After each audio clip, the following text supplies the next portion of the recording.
Tomēr es gribētu ļoti sirsnīgi sveikt jūs visus šajos lielajos svētkos. Latvijas 93. dzimšanas dienā. Es gribu novēlēt to, ko acīm redzot savā sirdī jūt katrs no mums šeit.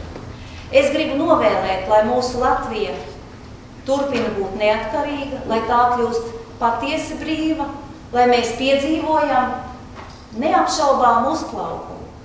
Un lai mēs būtu šī uzplaukuma veicinātāji, lai katrs mēs ieguldītu savu darbu visā tai, kas Latviju padarīs par valsti, ar ko mēs katrs varēsim lepoties. Dievs svētī Latviju!